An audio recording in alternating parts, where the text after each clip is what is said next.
15ই August বাবা মা ভাই বোন যা হারিয়েছি, আমাদের বিচার চাওয়ার কোনো অধিকার ছিল না।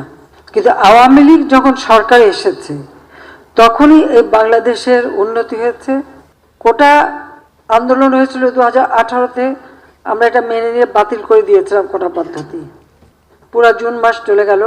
জুলাই মাসের 7 তারিখ থেকে হঠাৎ দেখি আবার কোটার জন্য আন্দোলন, যখন কোটা পদ্ধতি নাই আর আন্দোলন না, সেখানে দেখা গেল ঝাঁকে ঝাঁকে সব জড়ো হয়ে যাচ্ছে।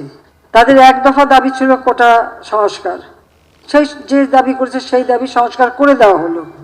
কিন্তু সেই সংস্কার করে দেওয়ার পরেও তাদের আন্দোলন থামে না, দাবি থামে না। আন্দোলন কোটা আন্দোলন করছে এক জায়গায়, কিন্তু চারিদিক থেকে ঢাকার সেখানে সেই জঙ্গি ঝুঁকে একদিকে হত্যাকাণ্ড চালানো, অপরদিকে যে সমস্ত প্রতিষ্ঠানগুলি মানুষের সেবা দেয়, যেমন দুর্যোগ মোকাবেলায়, সেখানে অগ্নিসংযোগ, বাংলাদেশ টেলিভিশন সেখানে অগ্নিসংযোগ, সেই সেতু ভবনে অগ্নিসংযোগ, ডাটা সেন্টার, বিটিআরসি ভবন যেখান থেকে পুরো ডিজিটাল সিস্টেমটা সারা বাংলাদেশে পরিচালনা করা হয়, স্যাটেলাইট থেকে যেখানে সমস্ত কিছু নিয়ন্ত্রণ করা হয়, সেটাকে আগুন দেওয়া হলো। তার সাথে আসলো মেট্রো রেল, অত্যন্ত আধুনিক মেট্রো রেল, দুইটা স্টেশন পুড়িয়ে দিল।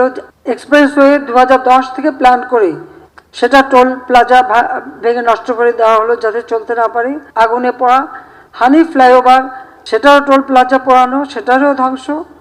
অর্থাৎ আপনারা একটা জিনিস লক্ষ্য করেন যে ঠিক মানুষের সেবা দেওয়ার জন্য যে কাজগুলি, সেই জায়গাগুলিতেই কিন্তু আঘাতটা হানা হয়েছে। সিটি কর্পোরেশনের ময়লা ফেলার যে গাড়িগুলি, সেগুলি পুড়িয়ে দেওয়া হলো। আজকে কত মানুষের জীবন গেছে। আর সেই সাথে সাথে পুলিশ হত্যা করে, শুধু হত্যা না, কীরকম বিভৎস দৃশ্য আপনারা দেখেন যে হত্যা করে তাকে ঝুলিয়ে রাখা হলো, পা বেঁধে উপর দিকে মাথা নিচু করে, পুলিশের উপরে আক্রমণ, কত গাড়ি পুড়িয়ে দেওয়া হয়েছে। র্যাবের গাড়ি চালাচ্ছে তাকে যেভাবে মারা, বাড়ি বাড়ি ঢুকে ঢুকে কোথায় পুলিশ আছে পুলিশকে মারতে হবে, আর আওয়ামী লীগ কোথায় থাকে তাকে মারো। মসজিদে ঢুকে মসজিদের মাইক ব্যবহার করে মিথ্যা অপবাদ দিয়ে মানুষ ডেকে নিয়ে এসে তারপরে এই নারকীয় কাণ্ড চালানো হয়েছে। এবং এ পর্যন্ত অনেকগুলি মৃত্যুর খবর আপনারা পেয়েছেন। বাংলাদেশে আসার পর থেকে আর 75-এর পর থেকে তো আমরা শুধু লাশের মিছিলই পাচ্ছি, দেখছি। এবারেও প্রায় 200-এর উপর মানুষ মারা গেল। দোতলা বাড়ির মধ্যে জানলার কাছে ছেলেটা, তার গুলি লেগেছে, বলে